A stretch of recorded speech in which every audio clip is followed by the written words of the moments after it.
At last, we are really on the magic island of the South Seas.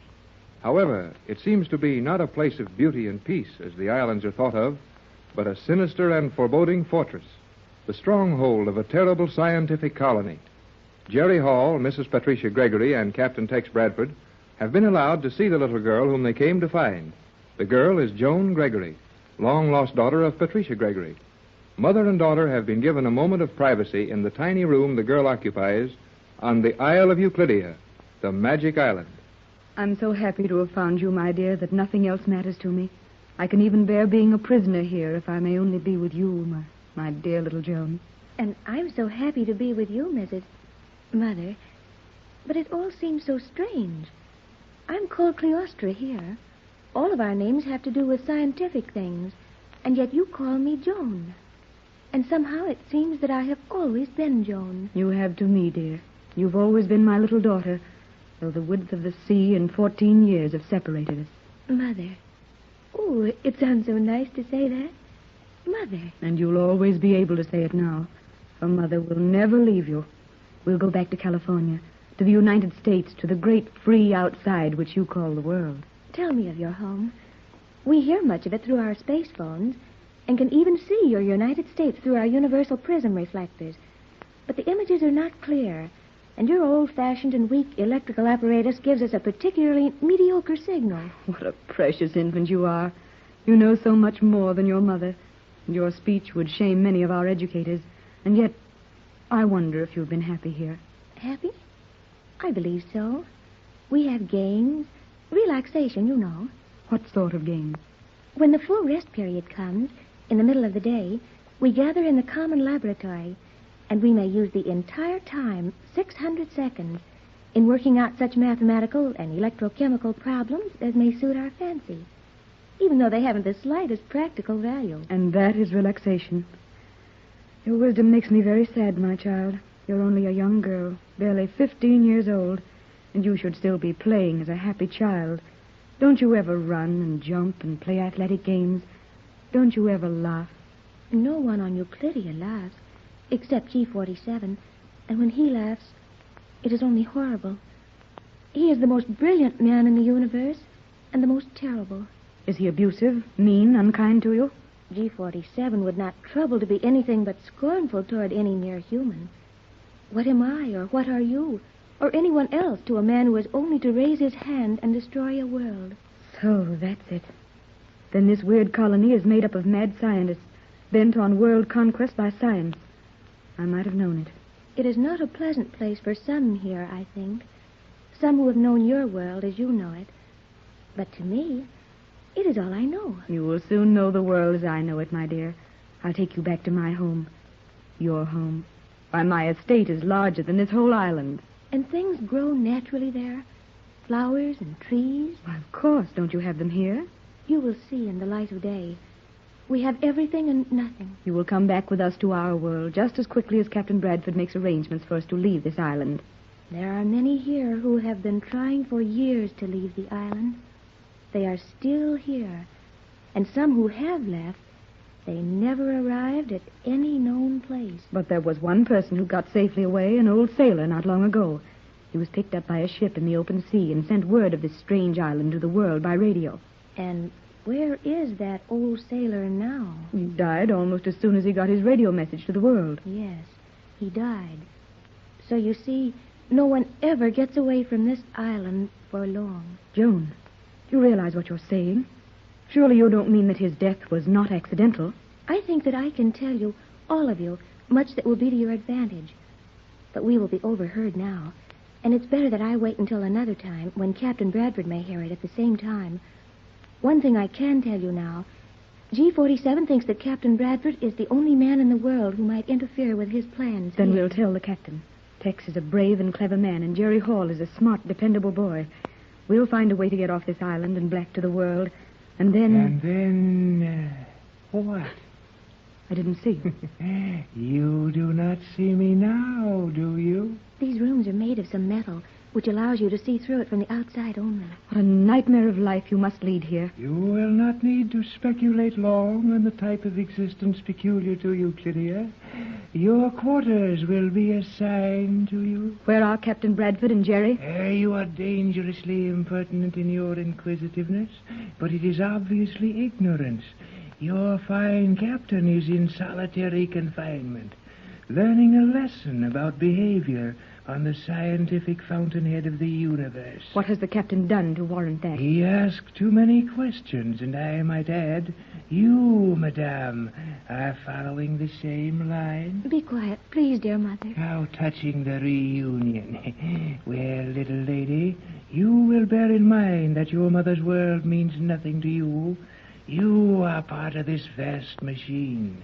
You are Cleostra, the living symbol of the perfect calendar. My mother tells me my name is Joan. By this time tomorrow night, your mother will have learned that what she tells you is of no moment here. Where is Jerry? Is he locked up with the captain? No. That adolescent walking loudspeaker is waiting without. I will allow him to perform a service for me. You, Cleostra, will go with him to the voice transmission chambers. I will direct him to send a message for me. You, madame, may go and talk to your precious captain. But may Silence, go. The woman waiting without will conduct you. You may speak to the captain through the wall of his cell, as I now speak to you. Go, I said, go, go. Goodbye, Joan. I'll see you soon. Goodbye, Mother. Goodbye. Ah, there is no time for sentiment here. Come out. Come. What do you wish of me? Oh, Jerry, I'm glad to see you. Silence. Cleostra, you will conduct this boy to the voice transmission chambers. Show him the operation of the Euclidia to California voice transmission beam, and see that he sends the following message. All is well. We'll send further news later. He will send it to Mrs. Gregory's home operator. Use the signature of the Gregory yacht.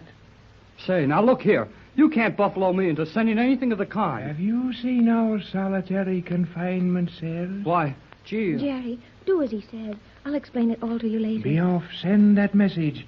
Then report to me in my private quarters. Be off. Be off. Come on, Jerry. There's no use arguing with him. Oh, I guess you're right. But I'd sure like to punch him on the snozzle. Golly whiskers. You're a strange boy, Jerry. What does that mean? What does what mean? Punch him on the schnozzle, golly whiskers. You don't speak very good English here, do you? That I do not know. But I like the way you speak. Do you? On the level? On the level? Yeah, on the level. Do you not speak in the same manner on the level as you would on an elevation? Hey, look. One of us is wrong, and I got along all right in school, so it must be you. Now, look. You like me. Is that right? That is substantially correct, Jerry. Well, I got that much of it right anyhow. Now, I like you, too. That is very pleasant, Jerry. We must see each other as often as we are allowed to. Oh, boy. That's slick. Slick? Never mind that now. Just listen. I know all about you for a long time. I got Mrs. Gregory and Tex Bradford to bring me with them just so as I could help find you. But I have not been lost. Why should you have to find me? I have known where I was at all times. Well, it's about time I got you off this island. Now, listen. No, don't talk. Just listen. I've dreamed about you for years. It's been in all the papers about your mother looking all over the world for you. And I just got to thinking so much about you that golly, you're mighty nice. You are also mighty nice. Golly whiskers, you got that one right. Now, look, you and I have got to do some figuring about getting off this island. Captain Bradford is locked up because he asked too many questions about how things are done here on this island. And we've got to do something about it. And there's very little we can do, Jerry. G47 hears and sees all that goes on in Euclidia. Never mind that. Your mother's been looking for you for 14 years, and Captain Bradford's been helping her for 5 or 6 years. Well, and now that you're found... But, Jerry... You were lost. And now that you're found, we're not going to spend the rest of our lives on this island. Is your world such a wonderful place, then, that it is worth all this worry and trouble and danger merely to attempt to return to it? Is it worth it? Oh, boy. Wait till I take you to a moving picture premiere on Hollywood Boulevard. You ought to see some of those big shows. We often watch what you call your moving pictures from here. When we are allowed the time. Oh, sure. You got machines here. No, Jerry. We see them being made. I will show you the universal prism reflectors. They may be focused on your Hollywood, and the making of the pictures is quite plain to us here in Euclidia. Boy, this is a magic island. My mother's yacht was watched all the time.